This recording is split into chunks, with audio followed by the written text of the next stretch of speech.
Dear students, I am Professor C.P. Singh.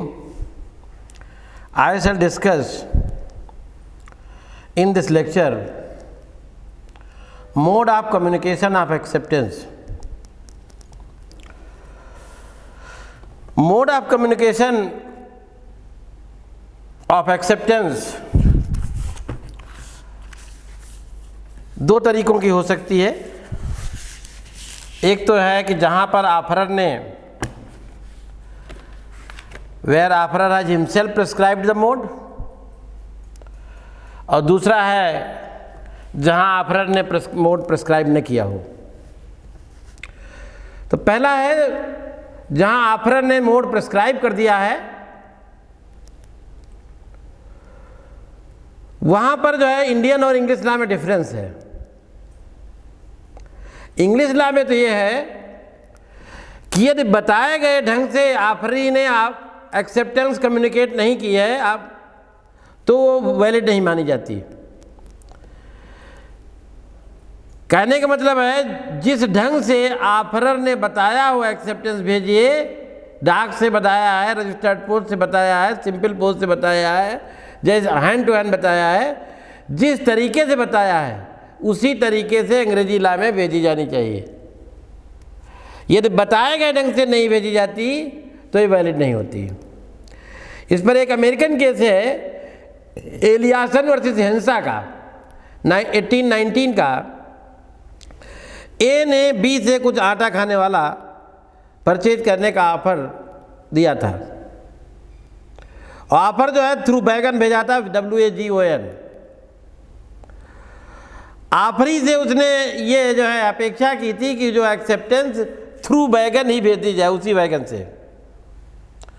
आफरी ने सोचा कि वैगन लेट पहुंचेगा, डाक जल्दी पहुंचेगी, तो डाक से उसने एक्सेप्टेंस अपनी भेज दी।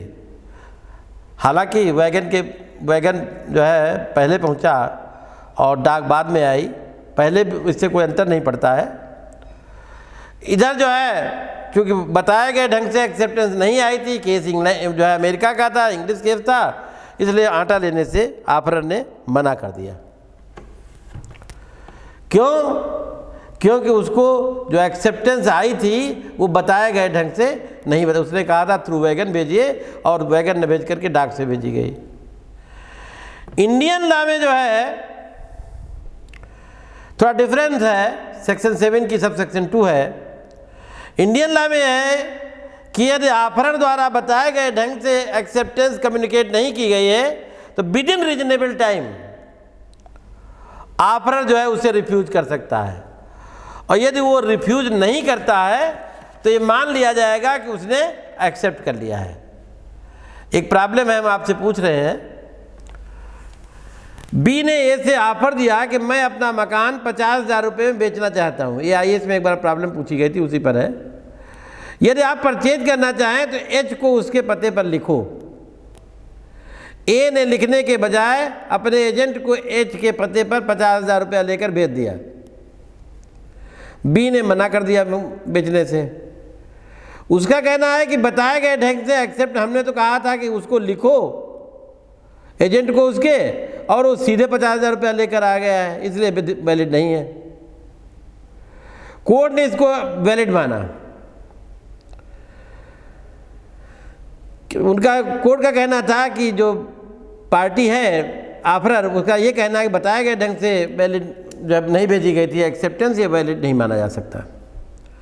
एक हवाला भी दिया Surendra Nath versus Kedarnath AIR 1986 Calcutta high court का, कि इस केस में कहा गया था कि ऑफरर ने कहा हो कि जो एक्सेप्टेंस जो है किसी निर्धारित व्यक्ति को पत्र द्वारा भेजी जाए, बाय लेटर भेजी जाए किसी फिक्स व्यक्ति को, और तो इसे उचित ढंग से दिया जाना चाहिए। यदि मान लिया वो जो है लेटर लिखने के बजाय उस व्यक्ति को स्वयं जाकर अपना एक्सेप्टेंस दे दे, तो इसमें ये धारा 7 का वायलेशन नहीं होगा और ये वैलिड होगी। अब बात आती है जहां पर जो है मोड कोई प्रिस्क्राइब न किया गया हो। ऑफरर ने केवल ऑफर दे दिया है और ये नहीं बताया है कि कैसे भेजी जाए। तो इन जो है यहाँ पर जो है इंग्लैंड में तो ये है कि जैसे ऑफर आया था वैसे ही एक्सेप्टेंस जानी चाहिए, है ना। यानी यदि जो है रजिस्टर्ड पोस्ट से स्पीड पोस्ट से ऑफर आया तो एक्सेप्टेंस भी स्पीड पोस्ट से जानी चाहिए। हमारे यहाँ थोड़ा और भी सिंपल है। हम जो है ऐसी स्थिति में उस मोड से तो भेज ही जा सकते हैं जिस मोड से ऑफर आया है। डाक को बाय पोस्ट जो है हम यूज कर सकते हैं। बाय पोस्ट के मामले में संविदा उस समय पूरी होती है जब एक्सेप्टेंस का लेटर पोस्ट कर दिया जाता है। इसके जो है मामले में एडम्स और लिंडसेल का केस है 1818 का। डिफेंडेंट ने प्लेंटिफ से कुछ ऊल बेचने का ऑफर 2 सितंबर को किया, तो 5 सितंबर को उसे प्राप्त हुआ। 5 सितंबर को ही उसने एक्सेप्टेंस का लेटर डिस्पैच कर दिया है, जो डिफेंडेंट को 9 सितंबर को प्राप्त हुआ। और आफ्टरनून में, परंतु प्लेंटिफ ने 8 सितंबर को जो है प्लेंटिफ की अपेक्षा जो है स्वीकृति की प्रतीक्षा की और 9 को बेच दिया, 9 सितंबर को ऊल किसी और को। बताइए क्या डिफेंडेंट ब्रीच ऑफ एग्रीमेंट का दायी है इंडियन लॉ में? है, क्योंकि 5 सितंबर को जैसे ही उसको लेटर मिला था आफरी को, उसने एक्सेप्टेंस अपनी डिस्पैच कर दी, कॉन्ट्रैक्ट पूरा हो गया।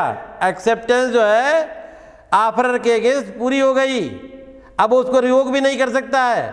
तो इसलिए जो है संविदा भंग का, ब्रीच ऑफ कॉन्ट्रैक्ट का वायलेशन का दोषी था। कल्लू केसरम वानी उस state of MP and others AIR 1986 MP का केस है। इसमें गजट में, ऑफिशियल गजट में एक नोटिफिकेशन हुआ जिसमें रीवा के जंगल से तेंदू की पत्ती कलेक्ट करने के लिए 5,000 रुपये के साथ टेंडर मांगे गए। पिटिशनर भी टेंडर भरा। दूसरी पार्टी का कहना था कि उसकी एक्सेप्टेंस की सूचना बाय पोस्ट भेज दी गई थी। पिटिशनर का कहना था उसे मिली नहीं थी।